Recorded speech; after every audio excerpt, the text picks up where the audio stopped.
देखिए, ये ब्रह्म ऋषि श्री देवराहा बाबा जी और ब्रह्मवेत्ता श्री देवराहा बाबा जी का दोनों का संकल्प है कि राम जन्मभूमि और जितने भी धार्मिक स्थान हैं, जो हिंदुओं के परम पवित्र स्थान हैं, उनकी मुक्ति होनी चाहिए।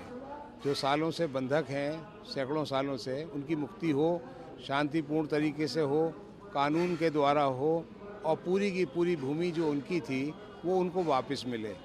बाबा जी ने अपनी अलौकिक दृष्टि से ये बिल्कुल स्पष्ट देख लिया था कि यहाँ पर भगवान राम का जन्म हुआ था और पिछले 8 लाख साल से यहाँ पर मंदिर था। ये अलौकिक दृष्टि में 8 लाख साल कुछ नहीं होता है, वो युग दृष्टा होते हैं।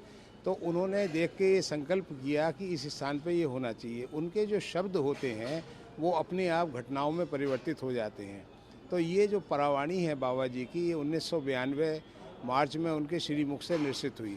इसको हम लोग राम जन्मभूमि विषयक परावाणी कहते हैं।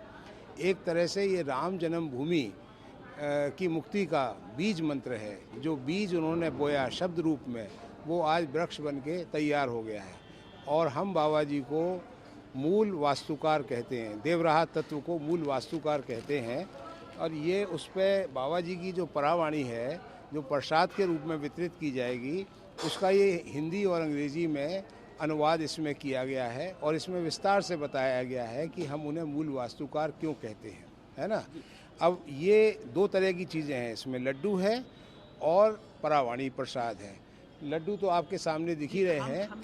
लड्डू यहाँ पर 13.5 lakh in terms of number, और वैसे 1111 मन और 45 टन। अब तीनों में से जो आपको ठीक लगे। 13.5 लाख संख्या में लड्डू हैं और इसमें से 22 तारीख को जब उनका प्राण प्रतिष्ठा हो जाएगी तो ठाकुर जी को, भगवान राम को, हनुमान जी को भोग लगाया जाएगा बाबा जी की तरफ से। एक त्रिकालदर्शी महायोगी की तरफ से भगवान राम और हनुमान जी को भोग लगाया जाएगा। और क्योंकि उन्होंने अपनी कृतज्ञता व्यक्त करा है। कृतज्ञता किस बात की? क्योंकि हनुमान जी ने ही इसकी मुक्ति कराई है। हनुमान जी अलौकिक जगत में इसके मुक्ति दाता, वो कराने वाले वही हैं। देखो तो भगवान राम के सारे कार्य हनुमान जी ही करते हैं। नश्वर शरीरों या नश्वर धनों के द्वारा नहीं होता।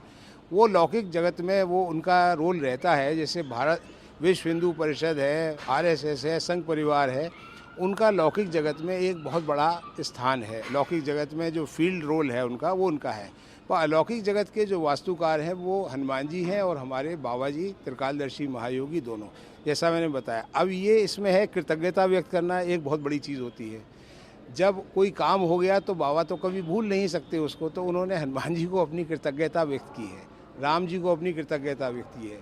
और प्रार्थना भी है कि अखंड भारत का निर्माण शीघ्र हो और कैलाश मानसरोवर भारत में वापस आए।